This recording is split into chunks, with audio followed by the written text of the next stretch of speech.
Capitalism. It's where companies compete in a free marketplace, devoid of government intervention. That's not what we have here in Australia. We have companies competing to get as much public money as they possibly can. This is crony capitalism. Never has there been a greater transfer of wealth from ordinary Australian citizens to large corporations. This week, we've seen Angus Taylor, the Energy Minister, announce another $2 billion in subsidies for the oil industry. Now, the champions of capitalism thought this was terrific. We quote Chanticleer in the Financial Review.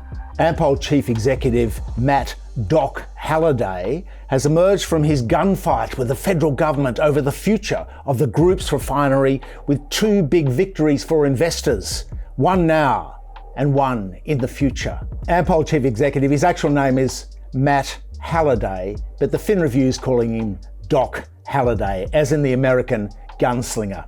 This apparently is behaviour deserving of great praise in the financial press when you manage to scrounge a couple of $1 billion out of the federal government in public subsidies. So here's the routine from corporate Australia. Companies donate to both major parties. They're even members of both major political parties. That gives them a seat at the table, complain to government how tough things are, then they just start demanding money and threatening jobs, shutting down their assets. Another key plank in this is that they need to ensure a compliant media. In a perfect capitalist world, these dying industries will be left to die and new industries would rise up. The government should not prop up a failed business. That would be like giving food to a mortally wounded animal instead of slitting its throat and properly utilizing its meat and pelt. That's not the case here. They're being propped up with public money because they're doing favours for government. They are the advocacy arm, the propaganda machine that keeps the coalition in power. All this has left a range of large corporations, the biggest in this country, underpinned by taxpayers. These companies are deemed by the government as too big to fail. They're too big to fail because the government wants to retain power.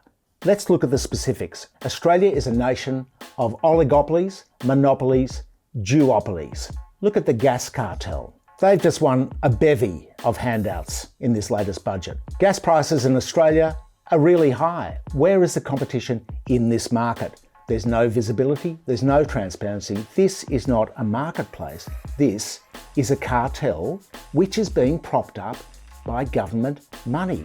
Coal, cash handouts. There is a market, they do compete, but they get given handouts. Some other sectors, paper and packaging. This is a duopoly. Anthony Pratt's Visy and Amcor. Amcor's now moved to Switzerland, doesn't pay tax, didn't pay tax much for many years. Visy, a hopeless taxpayer, many years pays no tax and gets government cash subsidies. Look what we've got in property. Lend-Lease, Stockland, Mirvac get government contracts, pay zero tax or very close to zero. Infrastructure, this is one of my favourites. Sydney Airport, Transurban, all complete, 100%, no holds barred monopolies. Transurban is a collection of different monopolies all in one great big toll road monopoly. And along with Sydney Airport, it's the result of privatised assets that used to belong to you and I. Now the big one, can you guess what the big one is? The biggest, most mollycoddled duopoly of all, Virgin Australia and Qantas. Now there's a range of subsidies here. So much public money down the drain when the government could have, at the very beginning of the pandemic, let them fail, nationalised them, kept all the jobs and refloated them at a profit later. But the government said, we can't nationalise. That would be intervening in the market. Media. Rupert Murdoch's News Corporation, Nine Entertainment.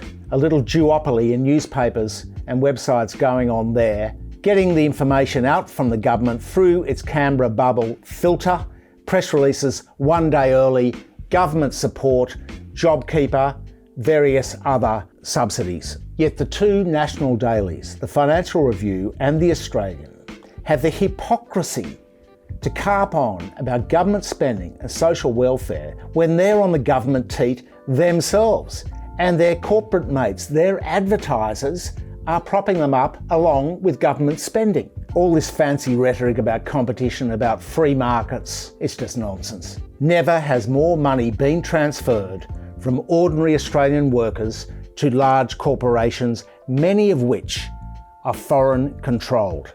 This is not capitalism, this is crony capitalism. This is socialising the costs and privatising the profits to the benefit of the most powerful institutions in Australia. Like this video if you'd like to see some transparency and accountability. Like so many other businesses, small businesses in Australia, we're forced to play by the rules. We're forced to pay fines for late documents lodged. We pay the full amount of tax. We have no offshore associates. We have no government handouts. Nothing. Not one red cent. We are funded by you, the community. This is a true free market. So thank you to the people who are supporting us on Patreon.